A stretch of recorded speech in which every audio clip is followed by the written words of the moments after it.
My late mom loved watching the evening news. Part of her getting a ritual of getting ready to go to bed. She went to bed pretty early. She was 95. David Muir was her favorite. Hey, Joe, he's from Syracuse. What's not to like about that? Sometimes I'd watch too if I was here at her home. Other times, I'd be on the phone with her and I'd watch from, say, wherever I was in Greene County that evening. And she liked David Moore, but the news would agitate her. Stories of natural disasters, mass shootings, treatments of immigrants used to bother her a great deal.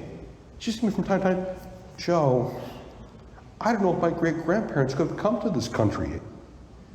It was too much for her to bear. She was witnessing way too much TV being poured right into her living room and left her feeling sad, bothered her a great deal.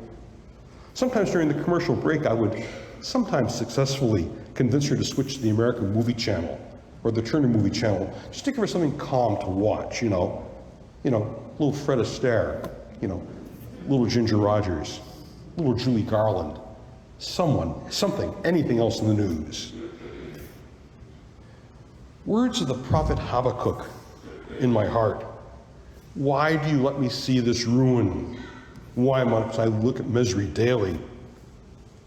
We live in the modern world, which means we have the whole world at our fingertips. That's the good news and the bad news all at once. Because we can see all the suffering we want almost every day. Just turn on the TV or check out your phone. It's right there. Over time, does this have the effect of numbing us? We can't hear their cries. We see it and we just can't believe what our eyes are seeing. I mean, you could say it's only human to be wanting to be connected to people in moments like this, but spiritually, doesn't this have a certain echo? I mean, didn't we hear a gospel like this last Sunday? The story of the rich man who was either, let's say at best, was unaware of the poor man Lazarus, or at worst, was just ignoring him. How do we stand in solidarity with our sisters and brothers, particularly when they live in the midst of deep suffering? Pope Francis had a moment that I found particularly helpful to remember. Maybe you saw this too. It was on television a lot. He had this audience in Rome with young children, and this 8-year-old boy approached him with a question. And crying, he asked the Pope if he thought his recently deceased father would be in heaven. And the Pope just pulled him over and hugged him and whispered into his ears. And later on, the Pope said, if only we could all cry, or be free to cry like young Emmanuel, at times when we have aches in our hearts like this. It's okay to cry when we are witnessing suffering or sharing in the suffering of others. If today you hear his voice, harden not your hearts. Beyond the tears, what else shall you and I do? It can be tempting to turn away, whether because we're numb to our feelings or we think, my gosh, Lord, I am helpless to do anything about this. Oh Lord, as Habakkuk would say, when thinking about part of God's kingdom is not yet here, oh Lord, what shall we do? Memories can be helpful. Like last week, we remembered the story of the rich man and Lazarus. Also, you remember I mentioned a little bit about Francis of Assisi because, of course, his anniversary was coming. I mean, by the way, folks, next year we should remember to sing the song, the prayer of St. Francis. It will be the 800th anniversary of his death, October of 2026. Hey, let's connect a few things. Something I said last week when we were talking a little bit about Francis, and also talking about our local bishop, Bishop Scharfenberger. Rebuild my church. We have moments when we're aware of our sisters and brothers around us, like at St. Michael's. What was that a month ago, building beds in the parking lot one day? Wasn't that great? Doing something wonderful, practical, hands-on, and people were really energized by doing it. Or at St. Jude's, weekly collecting for the local food bank. Things we do for each other, sharing people's sufferings, looking for ways to do something that's very practical, very hands-on, that will help us just be attentive and walk with someone in the midst of tough spots in life. How about Bishop Ed for a second?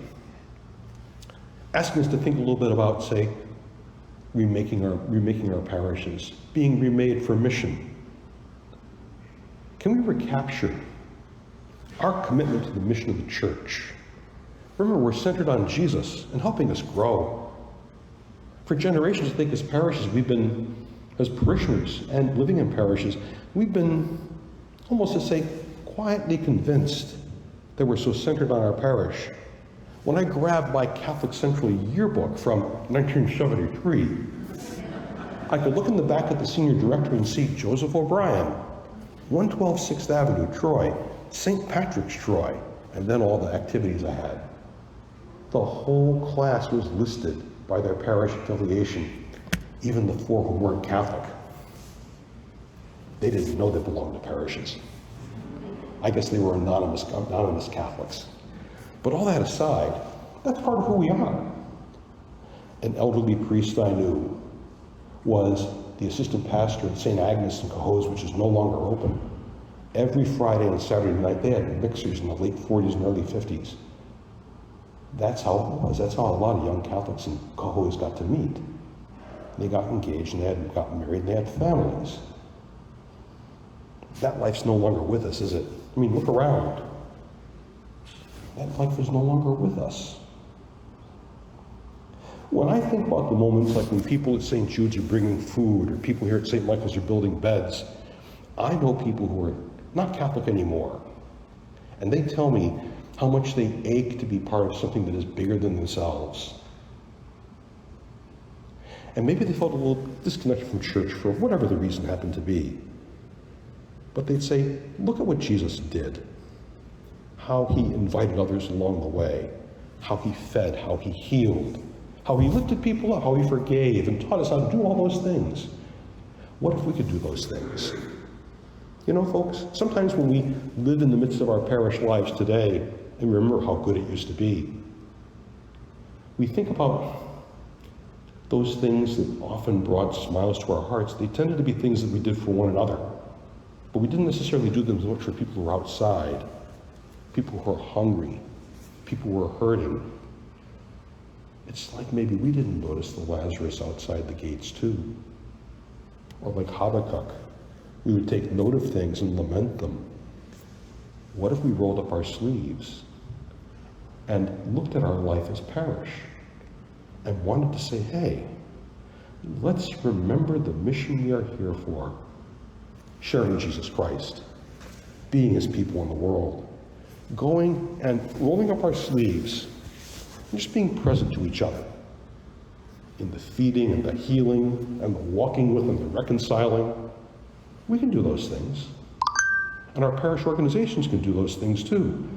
We can be remade for mission. Have our faith be more outward looking, centered on love and service to others, a little less on ourselves, a little more on others. Mercy with love, justice, forgiveness, knowing our faith and evangelizing, being more about mission. You know, folks, whether it's the Lazaruses of our lives or the Habakkuk's who are tugging us on the sleeves and saying, why don't you notice these things going on around us? Maybe it's time for us to sit back and think about Jesus being the center of our lives and looking to see how we can make that happen in our daily lives, being Jesus for each other, following his example, and doing his example as well. Let us rejoice and be glad.